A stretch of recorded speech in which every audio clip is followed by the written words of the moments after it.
வணக்கம். முதற்தர செய்தி வழங்குனர் நியூஸ் ஃபர்ஸ்டின் இரவு 8 மணி பிரதான செய்திகளோடு இணைந்திருக்கின்றீர்கள். உங்களோடு இணைந்து கொள்ளும் நான் தில்ஷான் தாலிப். உலகின் பல்வேறு பகுதிகளிலிருந்தும் சக்தியின் குளோபல் டிவியினூடாக எங்களோடு இணைந்திருக்கும் உங்கள் அனைவரையும் மகிழ்ச்சி. வணக்கம் ரஞ்சனி. வணக்கம் தில்ஷான் தாலிப். வணக்கம் நேர்களே. இலங்கையின் முதற்தர செய்தி வழங்குனர் நியூஸ் ஃபர்ஸ்டின் இரவு 8 மணி பிரதான செய்திகளூடாக இணைந்திருக்கும் நான் ரஞ்சனி ராஜரத்னம் ராஜ்கிருஷ்ணா. நமது விரிவான செய்திகளுக்கு செல்லும் முன்னர் முதலில் இன்றைய தலைப்புச் செய்திகள். சட்டவிரோத சுரங்க அகழ்வு பணிகளை சுற்றி வளைக்க ஜனாதிபதியினால் தனியான போலீஸ் பிரிவு. குறைநிரப்பு பிரேரணை தொடர்பிலான வாக்கெடுப்பில் ஏற்பட்ட குளறுபடிகள் தொடர்பில் ஆராய எதிர்க்கட்சித் தலைவர் தலைமையில் குழு ஒன்று நியமனம். பாராளுமன்றத்தில் மோதலில் ஈடுபட்டவர்கள் மக்களிடம் மன்னிப்பு கூற வேண்டும். இலங்கை சட்டத்தரணிகள் சங்கம் கோரிக்கை. அமைச்சர் அர்ஜுன விடுக்கும் சவால். உகண்டா பயணத்திற்காக யோசித்த ராஜபக்ச நீதிமன்றத்திடம் விடுத்த கோரிக்கை நிராகரிப்பு. இந்திய பாராளுமன்றம் நோக்கி எதிர்ப்பு பேரணியில் ஈடுபட்ட சோனியா காந்தி, ராகுல் காந்தி மற்றும் மன்மோகன் சிங் ஆகியோர் தடுத்து வைத்து விசாரணையின் பின்னர் விடுதலை. அவை எமது தலைப்புச் செய்திகள். இனி விரிவான செய்திகளில் முதலில் உள்நாட்டு செய்திகள். அனுமதி பத்திரமின்றி மேற்கொள்ளப்படும் சுரங்க அகழ்வு பணிகளை சுற்றி வளைப்பதற்கு போலீஸ் மா அதிபர் தலைமையில் விசேட போலீஸ் குழு ஒன்றை நியமிக்குமாறு ஜனாதிபதி மைத்ரிபால சிறிசேன ஆலோசனை வழங்கியுள்ளார். இன்று நடைபெற்ற மீளாய்வுக் கூட்டத்தில் கலந்து கொண்டு உரையாற்றும் போதே ஜனாதிபதி இதனை கூறியுள்ளார்.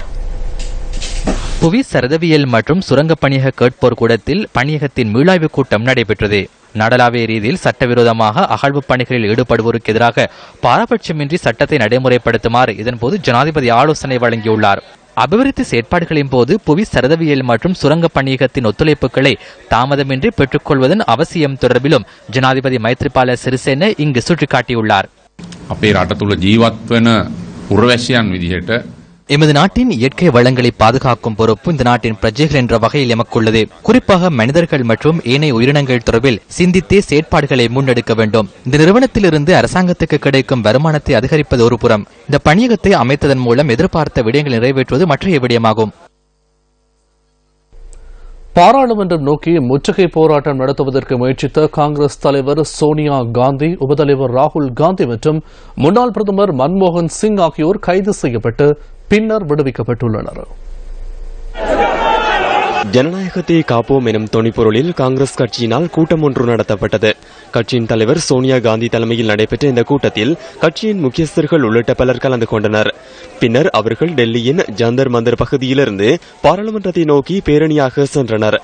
பேரணி பாராளுமன்றத்திற்கு அருகில் சென்றதும் போலீசார் அவர்களை தடுத்து நிறுத்தியதுடன் கைது செய்ததாக இந்திய ஊடகங்கள் செய்தி வெளியிட்டுள்ளன.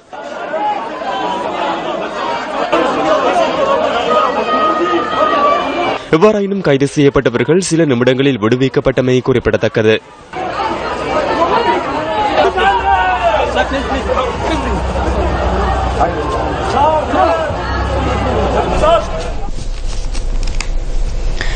வவுனியா நச்சரிச்ச குளத்தை பார்வையிட்ட மாவட்ட கமநல அபிவிருத்தி உதவி ஆணையாளர் இன்று அங்கு சென்றுள்ளார். இந்த குளம் பராமரிப்பின்றி காணப்படுவதாக நியூஸ் ஃபர்ஸ்ட் நேற்று முன்தினம் செய்தி வெளியிட்டிருந்தமை குறிப்பிடத்தக்கது. வவுனியா வடக்கு பிரதேச செயலக பிரிவுக்குட்பட்ட பெரிய புடியங்குளத்திற்கு அருகில் உள்ள நஞ்சித்த பள்ளம் குளத்தை நம்பி 100க்கும் மேற்பட்ட விவசாயிகள் வாழ்கின்றனர். எனினும் இந்த குளம் பராமரிப்பு இன்றி காணப்படுவதால் விவசாயிகள் எதிர்நோக்கும் பிரச்சினைகள் தொடர்பில் நாம் நேற்று முன்தினம் செய்தி வெளியிட்டிருந்தோம். இந்நிலையில் இதனை பார்வையிட வவுனியா மாவட்ட கமநல அபிவிருத்தி உதவி ஆணையாளர் பி விஜயகுமார் அங்கு சென்றிருந்தார். குளத்தின் நிலைமைகளை ஆராய்ந்த அவர் விரைவில் விவசாயிகளுக்கு தீர்வொன்றை பெற்றுத் தருவதாக உறுதியளித்துள்ளார். கடந்த 4ஆம் தேதி சக்தி டிவியில் தொடர்பான செய்தியும் ஒலிபரப்பாயிருந்தது. அதன் தொடர்ச்சியாக இன்று நாங்கள் இந்த இடத்தில் பார்த்த பொழுது இது ஒரு முக்கியமான வேலைத்திட்டமாக காணப்படுகின்றது. கீழே இன்னும் ஒரு 100 ஏக்கர் காணி கடந்த காலங்களிலே கொடுக்கப்பட்டு கைவிடப்பட்டு காணப்பட்டுக் கொண்டிருக்கின்றது. ஆகவே அந்த காணிகளை விவசாயிகள் உடனடியாக துப்புரவாக்கி செய்கையில் ஈடுபடுத்த வேண்டும். இந்த வேலைத்திட்டத்துக்கு சராசரியாக 65 தொடக்கம் 70 லட்சம் ரூபாய்கள் வரை தேவைப்படும். கட்டாயம் இந்த நஞ்சடித்த பள்ளம் இந்த அணைக்கட் இதனை அமைத்து நீர்ப்பாசனத்துக்கு ஏற்ப மாதிரி நான் உடனடியாக செய்து தருவேன் இந்த இடத்தில் உறுதிமொழி அளிக்கின்றேன். போன 4ஆம் தேதி சத்திய டிவியால எங்கள்ட விடயத்தை எடுத்துக்கொண்டு போய் டிவியில போட்டவே கமநல சேவை ஆணையாளர் இன்று அவர் இங்க உங்களுக்கு என்னென்ன மாதிரி இந்த வேலை திட்டம் நீங்க செய்தால் நான் இதை செய்து தருவேன் என்று உறுதி செய்திருக்கிறார்கள். எதிர்க்கட்சித் தலைவருக்கும் தமக்கும் இடையில் எவ்வித கருத்து முரண்பாடுகளும் இல்லை என வடமாகாண முதலமைச்சர் CV விக்னேஸ்வரன் தெரிவித்துள்ளார். ஊடகவியலாளர்கள் எழுப்பிய கேள்விகளுக்கு பதிலளித்த போதே முதலமைச்சர் இதனை தெரிவித்தார். யாழ்ப்பாண மகளிர் கல்லூரியில் இன்று நடைபெற்ற ஆசிரியர் மாநாட்டில் வடமாகாண முதலமைச்சர் CV விக்னேஸ்வரன் கலந்து கொண்டிருந்தார். கல்வி புலத்தில் மிகவும் மேம்பட்ட நிலையில் விளக்கிய யாழ்ப்பாணம் இப்போது அதன் தரம் கேள்விக்குறியாக மாற்றப்பட்டுவிட்ட நிலையில் மீண்டும் எம் மாணவியரை கல்வியில் மேம்பட்டவர்களாக மாற்ற வேண்டிய தார்மீக கடமை எம் அனைவருக்கும் விசேடமாக ஆசிரியர்களுக்கு உண்டு என்பதை மனதில் நிறுத்தி எமது கடமைகளை முன்னெடுத்து செல்லல் அவசியமானது. கற்றவர்களும் சமய பற்றுடையவர்களும் கலை ஆர்வம் கொண்டவர்களும் கடமை வீரர்களும் விளைந்த இந்த பூமியிலே இன்று கல்விக்கு பஞ்சம், சமயத்துக்கு பஞ்சம், கலையில் பஞ்சம், கடமையில் பஞ்சம், சுயநலத்தில் தஞ்சமடைந்துள்ளோம் நாம் எல்லோரும். எமது இளைய சமுதாயம் தான் தோன்றித்தனமாக நினைத்த மாத்திரத்தில் மிக பாரிய குற்றச் செயல்களில் பாலியல் சேஷ்டைகளில் ஈடுபடுகின்றார்கள். இந்த மாநாட்டின் பின்னர் எதிர்க்கட்சித் தலைவருடன் முரண்பாடுகள் காணப்படுவதாக தெரிவிக்கப்படும் கருத்து தொடர்பில் ஊடகவியலாளர்கள் CV விக்னேஸ்வரனிடம் கேள்வி எழுப்பினர். அடுத்த கிழமை கொழும்புக்கு போகும்போது எங்களுடைய வடமாகாண சபை உறுப்பினர்கள், தலைவர், எங்களுடைய அமைச்சர்கள் எல்லோரும் அங்கு சென்று திரு சம்பந்தன் அவர்களிடம் கொடுப்பதாக உத்தேசம். இதை பற்றி நேற்று பின்னேறம் தான் நாங்கள் பேசிக்கொண்டோம். அதனுடைய எவ்வாறு, எப்பொழுது, எங்கு என்பதை பற்றியெல்லாம் இப்பொழுது கலந்து ஆலோசித்துக் கொண்டிருக்கின்றார்கள். ஆனால் கொள்கை அளவிலே நாங்கள் சென்று எங்களுடைய தலைவரிடம் அதை கொடுப்பதாக இருக்கின்றோமே ஒழிய வேறு எந்த விதமான பிரச்சனைகளும் இல்லை. எந்த விதமான பணிப்பு வகைகளும் இல்லை, எந்த விதமான பிரச்சனைகளும் இல்லை. இதில் என்னுடைய தேக அசௌகரியம் ஒன்றுதான் அதற்குரிய காரணம். என்னால் குறிப்பிட்ட நேரத்திலே வர முடியாமல் போய்விட்டது. ஏனென்றால் என்னுடைய வைத்தியர் போன சனிக்கிழமை தான் என்னை பார்க்க முடியும் என்று சொல்லியிருந்தார். அதன் காரணத்தினாலே நான் சனிக்கிழமை இங்கே வர முடியாமல் போய்விட்டதே ஒழிய திரு சம்பந்தனுக்கும் எனக்கும் எந்த விதமான முரண்பாடுகளும் எதுவுமே இல்லை. யாழ்ப்பாணம் வரணி மதியொளி சனசமூக நிலையத்தின் விளையாட்டு விழா நேற்று ஏற்பாடு செய்யப்பட்டிருந்தது. இந்த நிகழ்வில் வடமாகாண சபையின் அவைத் தலைவர் CVK சிவஞானம் பங்கேற்றிருந்தார். வடக்கு மாகாண சபை என்றாலும் சரி, தமிழ் தேசிய இனம் என்றாலும் சரி, ஒரு அரசியல் திருப்பு முறையிலே நாங்கள் இப்பொழுது நிற்கிறோம். நாங்கள் நீண்ட காலமாக வேண்டி நிற்கின்ற ஒரு தன்னாட்சி, ஒரு சமஷ்டி முறையிலான ஆட்சி, 18 வருடமாக இணைந்து இருந்து பிரிக்கப்பட்ட அந்த வடக்கு கிழக்கை இணைத்த ஒரு சமஷ்டி முறை அமைப்பை, ஒரு மாநில அமைப்பை உருவாக்குவதற்கான முயற்சியை நாங்கள் எடுத்துக்கொண்டிருக்கிற பொறுப்பாக இந்த அரசாங்கத்துக்கு சொல்லுகின்ற பணியை கூட்டாக மாகாண சபையும் எங்களுடைய அரசியல் சார்ந்த தலைவர்களும் எடுத்துக்கொள்ளுகின்ற ஒரு சூழ்நிலையிலே, ஒரு சந்தியிலே நாங்கள் நிற்கிறோம். தமிழ் தேசிய இனம் என்ற ரீதியிலே நாங்கள் ஒற்றுமையாக இருக்கிறோம். எங்கள் இலக்கை நோக்கி தெளிவான சிந்தனையோடு நகர்கிறோம். இப்போது சிலர் கைது செய்யப்படுவதை வைத்து பழைய ஆட்சி மாதிரித்தான் இந்த ஆட்சியும் இருக்கின்றது, ரெண்டுக்கும் எந்த விதமான வித்தியாசமும் இல்லை என்று கூறுகின்றார்கள். இப்போது கைது செய்கின்றார்கள் தான். அது ஏதோ ஒரு நோக்கமா இருக்கலாம். அரசாங்கம் என்ன நோக்கத்துக்காக கைது செய்தன்னு தெரியாது. அதை நாங்கள் ஆதரிக்கவும் இல்லை. அந்த கைதுகளை நாங்கள் வெறுக்கத்தான் செய்கின்றோம். ஆனாலும் கூட அவருடைய உயிருக்கு ஒரு உத்தரவாதம் இருக்குது. அவர் என்னத்துக்காக கைது செய்யப்படுகின்றார் என்று கூட அடுத்த நாள் தெளிவாக தெரியக்கூடிய ஒரு சூழ்நிலை இருக்கின்றது. ஆகவே 2 ஆட்சிகளையும் ஒன்றாக வைத்து மயக்க வேண்டிய அவசியம் இங்கே இல்லை. சென்ற வருடம் வடக்கு மாகாண சபைக்கு ஒதுக்கப்பட்ட நிதியிலே 40% மட்டும் செலவழிக்கப்பட்டது, 60% செலவழிக்கப்படவில்லை என்ற ஒரு மாயையை உண்டாக்கி சிலர் எங்களுக்கு எதிராக பிரச்சாரம் செய்கின்றார்கள். மார்கழி மாதம் 31ஆம் தேதி சென்ற வருடம் 99.3% எங்களால் செலவழிக்கப்பட்டது. அதுதான் உண்மை. வெள்ளை வேன் கடத்தல் வேண்டாம் என கோரி மட்டக்களப்பில் இன்று ஆர்ப்பாட்டம் ஒன்று முன்னெடுக்கப்பட்டது. காணாமற் போனோரின் குடும்ப ஒன்றியத்தினால் இந்த ஆர்ப்பாட்டம் ஏற்பாடு செய்யப்பட்டிருந்தது. நல்லடக்கத்தை முறியடிக்கும் வெள்ளை வேன் கடத்தலை நிறுத்துமாறு ஆர்ப்பாட்டக்காரர்கள் கோரிக்கை விடுத்தனர். 6ஆம் மாதம் 3ஆம் தேதி வெள்ளை வேனில் ஏற்றிட்டு கொண்டு போயிட்டாங்க. இதுவரைக்கும் எங்களுக்கு ஒரு முடிவும் கிடைக்கல. இதுக்கு முடிவு கிடைக்கணும் நாங்கள் கூடியிருக்கோம். இனிமேல் இதுகள் நடக்காமலுக்கு இருக்கிற மக்களையே பாதுகாக்கணும். 2005ஆம் ஆண்டு 20ஆம் தேதி போனவர் அவர் இன்னும் உங்களை வீடு சென்றவர் நம்ம வீடு வந்து சேரவில்லை. அதுக்கு வந்து 20 ஆனவங்களுக்கு பிள்ளைகளை இங்கே இருக்கு அடித்தரணும், கண்டுபிடிச்சரணும். இதுவரையும் தேடி எங்களும் பொலிசியை வேணுமா இங்கேயும் அறிவிச்சு கொடுக்குறாங்க. ஒரு முடியும் இல்லை. வெள்ளவேனை கண்டாலே பயந்து ஒரு மனம் நொந்து வேதனைப்பட்டிருக்கிற நிறைய தாய்மாரை நாங்க பாக்குறோம். எங்களுக்கு கூட வெள்ளவேனன்னு சொன்னாலே பெரிய ஒரு அச்சுறுத்தலை ஏற்படுத்துது. இனிமேல் இந்த கடத்தல்கள் நடக்க கூடாது என்றதை அவங்க எங்களுக்கு வாக்குறுதி தரணும். அதைத்தான் நாங்க எதிர்பார்க்கிறோம். இப்படியான ஒரு சம்பவம் நிறுத்தப்படணும். இந்த ஆரம்ப காலத்துல நடந்த கடத்தல்களுக்கு இப்ப எங்களை போல குரல் கொடுத்திருந்தா நாங்க இன்றைக்கு தெருவில் இருந்து நாங்க குரல் கொடுக்க வேண்டிய ஒரு அவசியம் இல்லை. ஆர்ப்பாட்டக்காரர்கள் நகர் மத்தியிலிருந்து மாவட்ட அரசாங்க அதிபர் அலுவலகத்திற்கு சென்று மேலதிக அரசாங்க அதிபர் எஸ் கிரிதரனிடம் மகஜர் ஒன்றை கையளித்தனர். அதன் பின்னர் மாவட்ட அரசாங்க அதிபர் அலுவலகத்திலிருந்து மாவட்ட பிரதி போலீஸ் மா அதிபர் காரியாலயம் வரை ஆர்ப்பாட்டக்காரர்கள் பேரணியாக சென்றனர். மாவட்ட பிரதி போலீஸ் மா அதிபர் காரியாலயத்திற்கு சென்ற ஆர்ப்பாட்டக்காரர்கள் தமது கோரிக்கைகள் அடங்கிய மகஜரை கையளித்தனர். குறைநிரப்பு பிரேரணை தொடர்பில் நேற்று நடைபெற்ற வாக்கெடுப்பினால் இன்றும் பாராளுமன்றத்தில் அமைதியின்மை ஏற்பட்டது. நேற்று நடைபெற்ற வாக்கெடுப்பை ஏற்றுக்கொள்ள முடியாது என எதிர்க்கட்சியின் பிரதம கொறடா அனுரகுமார திசாநாயக்க இன்று சபாநாயகரின் கவனத்திற்கு கொண்டு வந்தார்.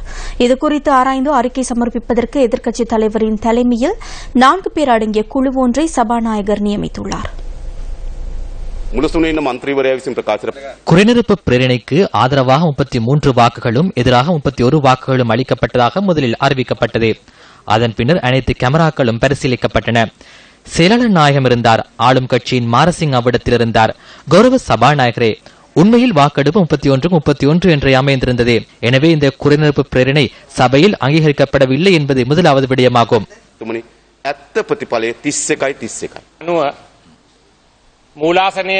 நிலையில் கட்டளை சட்டத்தின்படி அக்ராசனத்தில் ஏதாவது ஒரு சட்டம் தொடர்பில் அறிவிக்கப்பட்டால் அது அதனுடன் முடிவடையும்.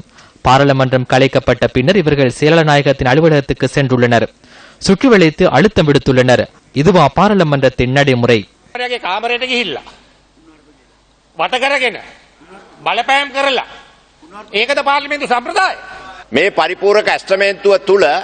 இந்த குறைநிரப்பு பிரேரணையில் எவ்வித கொள்வனவும் இல்லை. මොනවත් නෑ මේ ශීර්ෂයක් මාරු කරපු එකක් තියෙන්නේ. අපේ නායකවරු ඒකාබද්ධ විපක්ෂේ മന്ത്രിවරු එක්සත් ජාතික පක්ෂයේ ආචාර්ය අංශුමාත්‍ර මන්ත්‍රීතුමා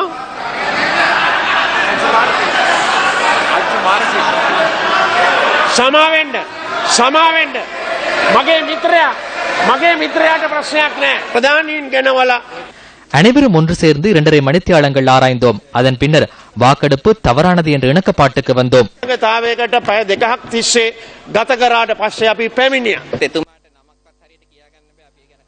அவருக்கு பெயரை கூட சரியாக கூற முடியாது. இது குறித்து நாம் கவலை அடைகின்றோம். பாராளுமன்ற செயலாளர் நாயகத்தின் அறைக்கு சென்று வாக்கெடுப்பு தொடர்பிலான வீடியோவை பார்த்துக் கொண்டிருப்பதாக நான் அறிந்தேன். அதன்போது நான் செயலாளர் நாயகத்தின் அறைக்கு சென்றேன். அவ்விடத்தில் எதிர்க்கட்சியில் சுமார் 45 அல்லது 50 உறுப்பினர்கள் இருந்தனர். செயலாளர் நாயகத்துக்கு அழுத்தம் விடுத்தனர். மஹிந்த ராஜபக்ச தேர்தல் ஆணையாளருக்கு அழுத்தம் விடுத்து முடிவுகளை பெற்றுக் கொண்டதை போன்ற இதுவும் அமைந்தது.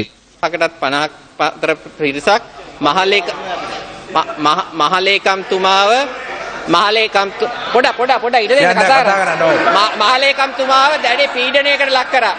දැඩි පීඩනයකට ලක් කරමින් ප්‍රතිඵල නැවත ගණන් කිරීම කෙරුණා. මේ පීඩනය මට දැනුනේ අර මහින්ද රාජපක්ෂ මහත්මයා මැතිවරණ කොමසාරිස්ට පීඩනයට ලක් කරලා ප්‍රතිඵල ගත්තේ.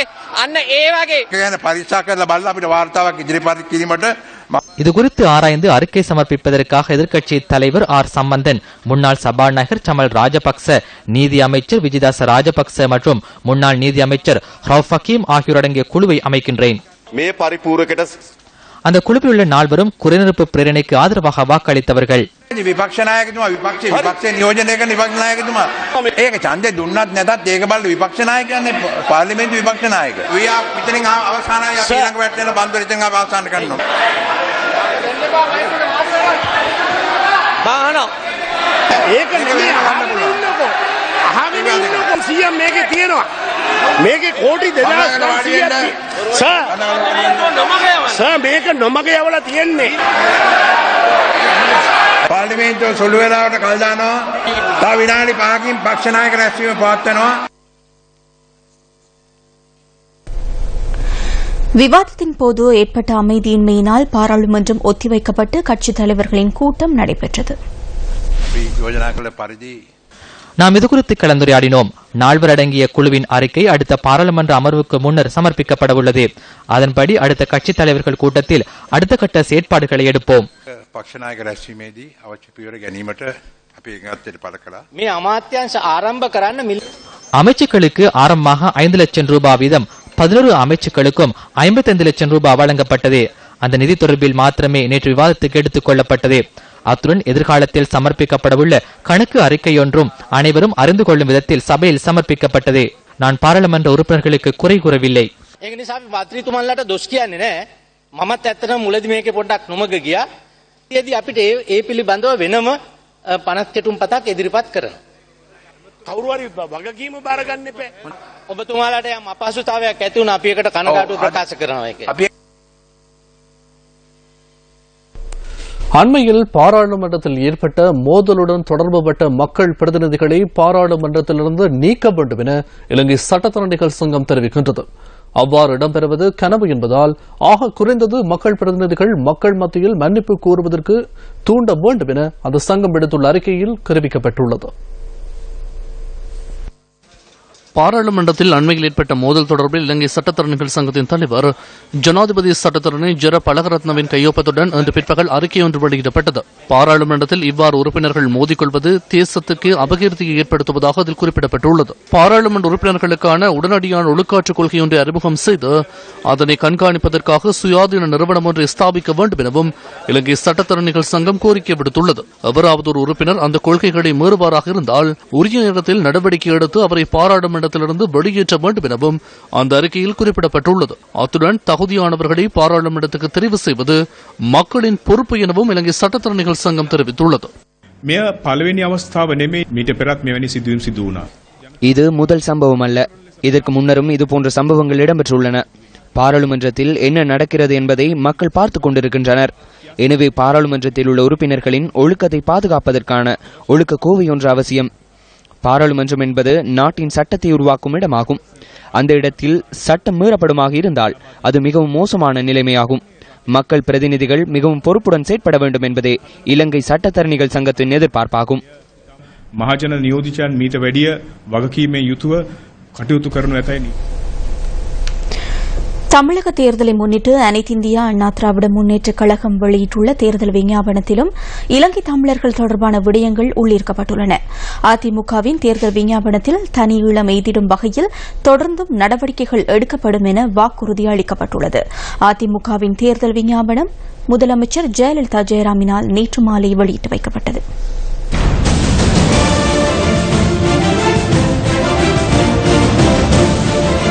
தமிழக தேர்தலில் போட்டியிடும் பிரதான கூட்டணிகளான திராவிட முன்னேற்றக் கழகம் மற்றும் மக்கள் நல கூட்டணி ஆகியன இதற்கு முன்னர் வெளியிட்டிருந்த தேர்தல் விஞ்ஞாபனத்திலும் இலங்கை தமிழர்கள் தொடர்பில் குறிப்பிடப்பட்டிருந்தது. இந்த நிலையில் அதிமுகவின் தேர்தல் விஞ்ஞாபனம் வெளியிடப்படாமை தொடர்பில் விமர்சனங்கள் எழுந்த நிலையில் நேற்றைய தினம் அது முடிவுக்கு கொண்டு வரப்பட்டது. அதிமுகவின் தேர்தல் விஞ்ஞாபனத்தில் தனி ஈழம் எய்திடும் வகையில் தொடர்ந்து நடவடிக்கைகள் எடுக்கப்படும் என வாக்குறுதி அளிக்கப்பட்டுள்ளது. தமிழ்நாட்டில் முகாம்களிலும் முகாம்களுக்கு வெளியிலும் வாழும் இலங்கை தமிழர்களுக்கு இரட்டை குடியுரிமை வழங்க மத்திய அரசிடம் வலியுறுத்தப்படும் என்ற விடயமும் விஞ்ஞாபனத்தில் உள்ளீர்க்கப்பட்டுள்ளது. கச்சத்தீவை மீட்டெடுத்து பாரம்பரிய மீன்பிடி இடங்களில் மீன்பிடி உரிமையை நிலைநாட்டுவதற்கு தொடர்ந்து நடவடிக்கை எடுக்கப்படும் எனவும் அதிமுக குறிப்பிட்டுள்ளது. இலங்கை கடற்படையினரால் தமிழக மீனவர்கள் கைது செய்யப்படும் நடவடிக்கைக்கு தீர்வு காணப்படும் உள்ளிட்ட மீனவர்கள் நலன் சார்ந்த பல விடயங்களையும் அதிமுக தேர்தல் விஞ்ஞாபனம் உள்ளடக்கியுள்ளது. தமிழ் மொழிக்கான அங்கீகாரம் பெற்றுக் கொடுக்கப்படும் என்பது அதிமுகவின் தேர்தல் விஞ்ஞாபனத்தில் உள்ளடக்கப்பட்டுள்ள மற்றொரு பிரதான அம்சமாகும். தமிழ் மொழியை இந்திய ஆட்சி மொழியாகவும் உயர்நீதிமன்றத்தில் தமிழை வழக்காடு மொழியாக நடைமுறைப்படுத்த நடவடிக்கை எடுக்கப்படும் எனவும் விஞ்ஞாபனத்தில் குறிப்பிடப்பட்டுள்ளது. தமிழ் மொழியின் சிறப்புகளை உலகெங்கும் கொண்டு செல்லும் வகையில் ஹவார்ட் பல்கலைக்கழகத்தில் தமிழுக்கென தனி இருக்கை ஏற்படுத்தப்படும் எனவும் விஞ்ஞாபனத்தில் சுட்டிக்காட்டப்பட்டுள்ளது. மதுவிலக்கு படிப்படியாக அமுல்படுத்தப்பட்டு பூரண மதுவிலக்கு எய்தப்படும் எனவும் அதிமுகவின் தேர்தல் விஞ்ஞாபனத்தில் மேலும் குறிப்பிடப்பட்டுள்ளது. இதேவேளை அதிமுகவினால் வெளியிடப்பட்டுள்ள தேர்தல் விஞ்ஞாபனம் திமுகவின் தேர்தல் விஞ்ஞாபனத்தின் பிரதி என விமர்சனங்கள் முன்வைக்கப்பட்டு வருகின்றன. அத்துடன் நடைமுறை சாத்தியமற்ற பல்வேறு விடயங்கள் இந்த விஞ்ஞாபனத்தில் உள்ளடக்கப்பட்டுள்ளதாகவும் விமர்சிக்கப்படுகின்றது. தமிழக தேர்தலில் போட்டியிடும் கூட்டணிகளினால் வெளியிடப்பட்டுள்ள தேர்தல் விஞ்ஞாபனங்களில் இலங்கை தமிழர்கள் பற்றியும் அதிக அளவில் பேசப்பட்டுள்ளமை சுட்டிக்காட்டத்தக்கது.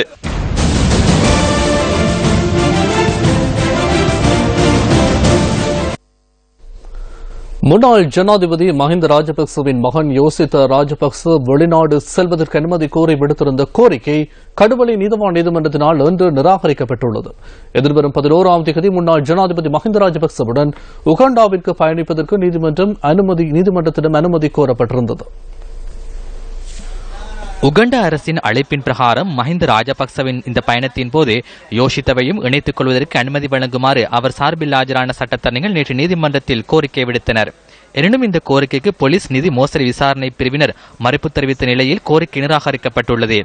கடந்த 3ஆம் தேதி வாக்குமூலம் ஒன்றை வழங்க இருந்த நிலையில் அதற்காக எதிர்வரும் 10ஆம் தேதி வரை கால அவகாசம் கோரிந்ததாக போலீஸ் நிதி மோசடி விசாரணை பிரிவினர் நீதிமன்றத்தில் இன்று அறிக்கை சமர்ப்பித்துள்ளனர். 10ஆம் தேதி வாக்குமூலம் பதிவு செய்யப்பட்டுள்ள நிலையில் 11ஆம் தேதி அவர் வெளிநாடு செல்வதற்கு மறுப்பு தெரிவிப்பதாகவும் போலீஸ் நிதி மோசடி விசாரணை பிரிவு நீதிமன்றத்தில் அறிவித்துள்ளது. பிரதி அமைச்சர் MSS அமீர் அலி ஆசிரியர்களின் நியமனம் தொடர்பில் பாராளுமன்றத்தில் இன்று கருத்து வெளியிட்டார். கஷ்ட பிரதேசத்திலே ஆசிரியர்கள் நியமிக்கப்படுகிற பொழுது கல்வி அமைச்சு மாத்திரமல்ல அதனுடைய அதிகாரிகளும் அரசியலுக்கும் கட்டுப்படுகின்றவர்களாக அல்லது ஏதோ ஒரு விடயத்திலே அவர்கள் கட்டுண்டு செயல்படுகிற அந்த பாங்கிலே அந்த கஷ்ட பிரதேசத்திலே இருக்கிற ஆசிரியர்கள் தொடர்ந்தேச்சியாக அவர்களுடைய சேவையை செய்யாமல் நகரத்துப்புற பாடசாலைக்கு அவர்கள் செல்லுகிற விடயத்தை கடந்த காலங்களிலே நாங்கள் நிறைய கண்டிருக்கிறோம். எங்களுடைய பிரதேசத்திலும் அதிகம் அது மாகாண சபை ஊடாக நடந்து கொண்டிருக்கிறது.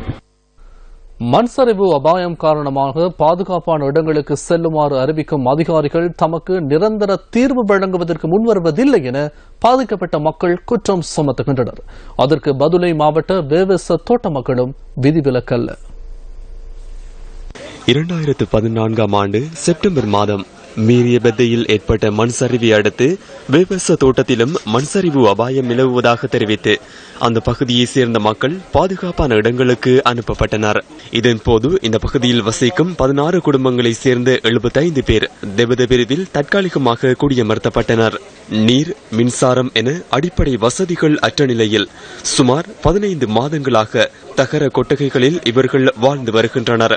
நாங்களும் இந்த சம்பளத்துல தான் தாவரம் வாங்கிக்கிறோம், சீட்டு வாங்கி அடிச்சுக்கிறோம். அது உள்ளுக்கு இருக்கே இல்ல, எங்களுக்கு வேர்த்து விறுவிறுத்து ஊத்திக்கிறதுக்கு இருக்கே இல்ல, நிம்மதியே இல்ல எங்களுக்கு. இந்த பலகையெல்லாம் கட்டி கொடுத்து 3 வருஷம் ஆயிடுச்சு. இந்த மரப்பலகையெல்லாம் இதெல்லாம் இத்து போயிட்டு அப்படி இப்படின்னு இருக்கு. இந்த அட்டடிச்சு அவங்களே தகரம் கொடுத்து எங்களை அட்டடிச்சுக்கிற சொன்னாங்க. நாங்களே அட்டடிச்சுட்டு இங்க இருக்கிறோம்.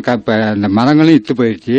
ஆதரவற்ற நிலையில தான் இருக்கிறோம். நாங்க இங்க சரியா நாங்க 8 மாசம் ஆகுது. இங்க இருந்து என்ன பிரச்சனைன்னு சொன்னா மழை வந்துட்டா இருக்க இயலாது. தண்ணி எல்லாம் வீட்டுக்குள்ள வந்துருது. தண்ணி தூரத்துல இருந்து தூக்கணும். சரியான கஷ்டம் தண்ணிக்கு தான். பிள்ளைய வச்சுக்கிட்டு இப்படி இப்ப பக்கத்துல உள்ளவங்க எல்லாம் 4-5 பிள்ளைகளை வச்சுட்டு பெரும் கஷ்டமா இருக்கு. முன்னாள் பாராளுமன்ற உறுப்பினர் சஜின் டி வாஸ் குணவர்தன இன்று பிற்பகல் ஊடக சந்திப்பொன்றை ஏற்பாடு செய்திருந்தார். මම කියන්නේ මාධ්‍යට යම් කිසි දෙයක් ප්‍රකාශ කරනවා නම් අන්න කියන්න. සජින් වාස් ගුණවර්ධන මෙන්න මේක කරලා තියෙනවා. ஊடகங்களுக்கு ஏதேனும் அறிவிப்பொன்றை விடுப்பதாயின் சஜின் வாஸ் இதனை செய்துள்ளார் என கூறுங்கள். அவ்வாறு கூறும் போது என்னால் பதில் வழங்க முடியும். இதில் ஏதேனும் தலையீடு இருப்பதாகவே நான் கருதுகின்றேன். எனக்கு எதிராக முறைப்பாடு செய்யப்பட்டது. சிஐடி, FCID ஊழலுக்கு எதிரான ஆணைக்குழுவிலும் எனக்கு எதிராக முறைப்பாடுகள் செய்யப்பட்டுள்ளன. எந்த பிரச்சனையும் இல்லை. நான் பிறந்தது முதல் தற்போது வரை அனைத்தையும் ஆராய்ந்துள்ளனர். தேவையானவை அவர்களுக்கு கொடுக்கப்பட்டுள்ளன. என்றும் என்னுடைய கணக்காய்வாளர் CIDயில் அனைத்து விசாரணைகளையும் நிறைவு செய்து நான் தவறிழைத்து இருந்து நீதிமன்றத்தில் குற்றவாளியாக காணப்பட்டால் தண்டனை கிடைக்கும். எனினும் அவ்வாறு இடம்பெறாவிட்டால் அவ்வாறான நடைமுறை இல்லை எனின் ஏன் என்னை மாத்திரம் தாக்குகின்றீர்கள்? එහෙනම් ඇයි මේ මට විතරක් දාන්නේ? ඔබතුමාගේ හදිසි හස්තයක් කියලා කියන්නේ ඔබතුමාත් එක්ක දේශපාලනය කරපු කෙනෙක් නේද? අනිවාර්යෙන්ම. හිටපු හස්තයක් තමයි ඉතින්. වෙන මොකුත් නෙමෙයි. ඔබතුමාගේ මහින්ද රාජපක්ෂ මහත්තයාගේ කණ්ඩායම. මහින්ද රාජපක්ෂ මහත්මයාගේ කණ්ඩායමේ තමයි. හැබැයි එතුමා නෙමෙයි. මම ඒක කියන්න ඕනේ. රාජපක්ෂ කෙනෙක්. ඔව්. ඒක හරි. ඔබ හරි. බැසිල් රාජපක්ෂ මහත්තයා. නෑ මම නම් කියලා කන්න දීලා ගන්න හොඳ නෑනේ සහෝදරයා. නේ ඒක මම වෙලාවට කියන්නම්. ඉවසීම තියෙන්න ඕනේ. අපි හරි කියලා හිතා ගන්න. ඔව් ඕගොල්ලන් ඒක හිතා ගන්න. මම දන්නේ මට නාම යෝජනා දුන්නේ නෑනේ. ඔව්. ඉතින් ඒකත් සැලසුම් ගතව තමයි කරේ. ඒක සැලසුම් ගතව කරලා ඉතින් ඒක මේ හිටපු ලේකම්තුමා මේ සන්දානේ හිටපු ලේකම්තුමා අපේ ගරු සුසිල් ප්‍රේමජයන්ත ඇමතුමාගේ අහුවොත් හරියට කියයි එතුමා. හරියට මොකද උනේ කියලා. அண்மையில் நடைபெற்ற ஊடகவியலாளர் சந்திப்பில் எழுப்பப்பட்ட கேள்விக்கு தமிழ் தேசிய கூட்டமைப்பின் பாராளுமன்ற உறுப்பினர் M.A. சுமந்திரன் பதில் வழங்காமை குறித்து புத்திஜீவிகள் அதிருப்தி வெளியிட்டுள்ளனர்.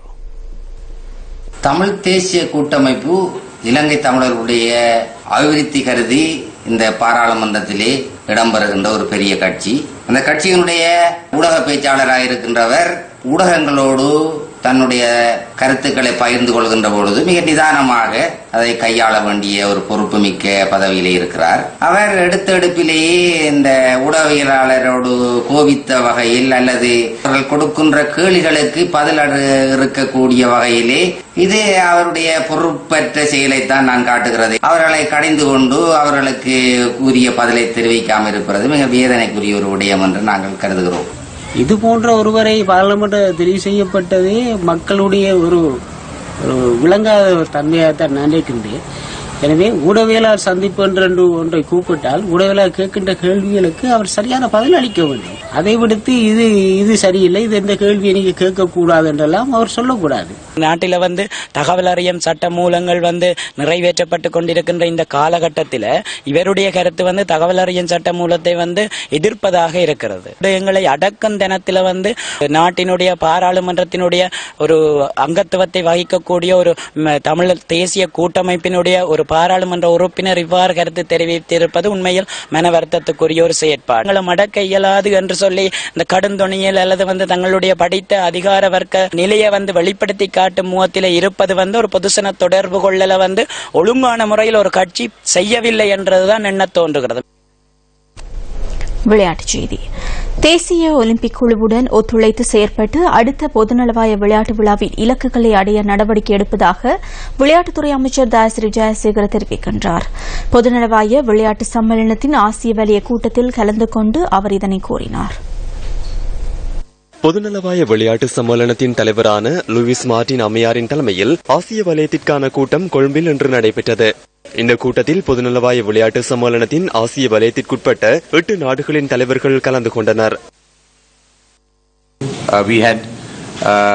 கடந்த காலத்தில் தேசிய ஒலிம்பிக் குழுவுக்கும் விளையாட்டுத்துறை அமைச்சுக்கும் இடையில் முரண்பாடுகள் இருந்தன, குறிப்பாக கடந்த அரச காலத்தில். எனினும் தற்போது நாம் அந்த பிரச்சனைகளை முடித்துக் கொண்டு நெருக்கமாக செயற்படுகின்றோம். 2018 ஆண்டில் நாம் இலக்கு வைத்துள்ள போட்டி பிரிவுகளில் அதிகபட்ச திறனை வெளிப்படுத்தி பதக்கங்களை வெற்றி கொள்ள நாம் எதிர்பார்க்கின்றோம். அதற்கு உங்களின் ஒத்துழைப்பு கிடைக்கும் என நம்புகின்றோம். 2022 ஆண்டாகும் போது எமது அடிப்படை திட்டங்களின் பிரகாரம் செயற்பட எதிர்பார்க்கின்றோம். விளையாட்டு விழா, இளையோர் விளையாட்டு விழா மற்றும் செயற்பாடுகளின் மூலம் சமூகத்தை ஒன்றிணைக்க நாம் எதிர்பார்க்கின்றோம். இன்றைய நாள் மிகவும் முக்கியத்துவம் வாய்ந்தது. எமது திட்டங்களின் பிரகாரம் சகலரும் செயற்படுகின்றனரா இல்லையா என்பது இன்றைய தினத்துக்கு பின்பு தெரியும். நாம் அதற்காக ஒன்றிணைந்து செயற்பட வேண்டும். முதல் தடவையாகத்தான் ஆசிய வலய நாடுகளின் கூட்டம் இலங்கையில் நடைபெறுகிறது. இந்த கூட்டம் இலங்கைக்கு மிகவும் முக்கியத்துவமானது. எதிர்காலத்தில் நடைபெறவுள்ள சகல விளையாட்டுப் போட்டிகளையும் அதே போன்று எதிர்காலத்தில் மாற்றம் ஏற்படுத்த உத்தேசிக்கப்பட்டுள்ள பொதுநலவாய யாப்பு தொடர்பாக கதைப்பதற்கும் இன்று வாய்ப்பு கிடைத்தது. இலங்கையால் பெற்றுக்கொள்ளக்கூடிய அதிகபட்ச பலன் குறித்தும் எம்மால் பேச முடிந்தது. துறைமுக அதிகார சபையின் தொடர்பாடல் பிரிவின் தலைவர் தொடர்பில் எடுக்கப்பட்டுள்ள நடவடிக்கைகள் குறித்து இன்று பாராளுமன்றத்தில் விவாதம் ஒன்று இடம்பெற்றது. இதன்போது ஹம்பந்தோட்டை துறைமுக திறப்பு விழாவின் போது இடம்பெற்ற நிதி முறைகேடுகள் தொடர்பாக துறைமுகங்கள் மற்றும் கப்பல் துறை அமைச்சர் அர்ஜுன ரணதுங்க தெளிவுபடுத்தியுள்ளார்.